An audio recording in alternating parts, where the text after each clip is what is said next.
মায়ের বুক থেকে সন্তানকে নিয়ে গুলি করে হত্যা করেছে, যারা আমরা ছেলেরা মুক্তিযুদ্ধে অংশগ্রহণ করেছে, আমার বাবা মাকে যারা লাঠি পিটা করেছেন, রিকশার নিচে বসিয়ে পায়ের উপর তার মাথার উপর পায়ে রেখে 14-15 কিলোমিটার পথ পাড়ি দিয়েছেন, সেই স্মৃতি আমাদের মনে আছে। তাই সব পুরনো ইতিহাস তুলে কারো মনে কষ্ট দিতে চায় না। দয়া করে নিজেরাই নিজের ভুল বুঝে এসব কক্সবাজারের নেতার কথা থেকে বিরত থাকেন। এবং কেউ কেউ বলেন এখন তো আর গণভোট এখন নাই, এখন তো নির্বাচনের দিনেই গণভোট, একই দিনে 2 ভোট।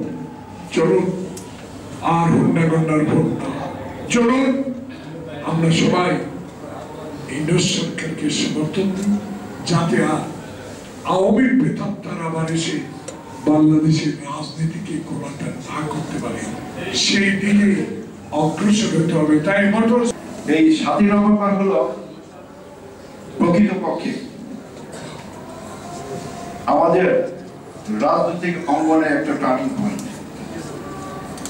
উনি যদি সৈনিক এবং জনতার দাবি অনুপাতে তাকে যদি না আনা যেত, তাহলে যেভাবে ক্যান্টনমেন্টের ভিতরে হত্যা এবং অন্যান্য জিনিসপত্র চলছিল এবং দেশে কোনো শাসক ছিল না, তাহলে আমাদের দেশের সত্যিকার ভাবে স্বাধীনতা এবং সার্বভৌমত্ব হুমকির মুখে পড়ত এবং স্বার্থন্বেষী পার্শ্ববর্তী দেশ অথবা অন্যান্য দেশ কিন্তু এখানে একটা ঝামেলা তৈরি করত এবং আমাদের হয়তো অনেক দুর্ভোগ 75 সালে 7ই নভেম্বর থেকে হয়তো শুরু হয়ে যেত।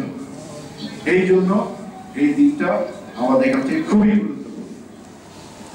7ই নভেম্বর কেবল একটা বিশেষ দলের জন্য কিন্তু কোনো বিষয় না, এটা কিন্তু সারা বাংলাদেশের, সারা বাঙালিদের, বাংলাদেশিদের জন্য। কারণ যদি 7ই নভেম্বরে এই মহান নেতার আবির্ভাব না হতো, উনি যদি না আসতেন, তাহলে কিন্তু সত্যিকার ভাবে সিভিল ওয়ার হতো, একটা স্বাধীনতা এবং সার্বভৌমত্ব শেষ হয়ে যেত এবং আমরা বাংলাদেশে কিন্তু সত্যিকার ভাবে সুখে শান্তিতে বসবাস করে আজকে এই অবস্থানে আসতে পারতাম না।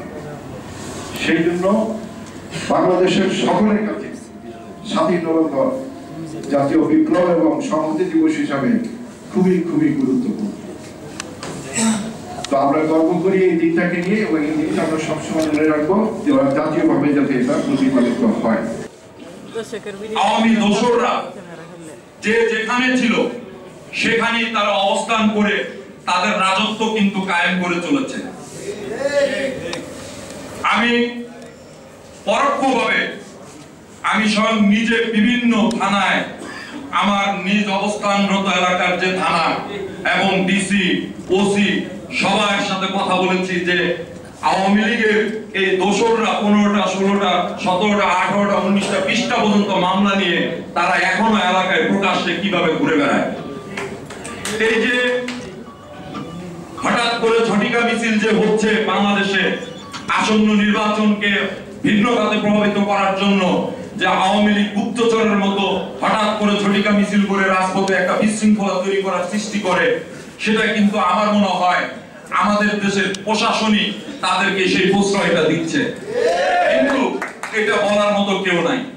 আমি কিছু কথা তুলে ধরার জন্য যে চেষ্টা করেন, সেজন্য সবাইকে দুপুরের নামাজের আগে আন্তরিক ধন্যবাদ জানাই। আমি আজকেই চিনি না, অনেকদিন থেকে ছিলাম।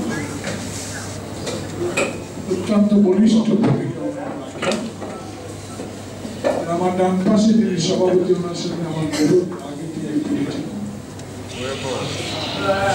একজন দক্ষ রাজনৈতিক কর্মী। আমাদের বয়সের 4 ভাগের 1 ভাগ হবে। আপনারা যারা আমার সামনে মোটর চালক আছেন, আপনাদের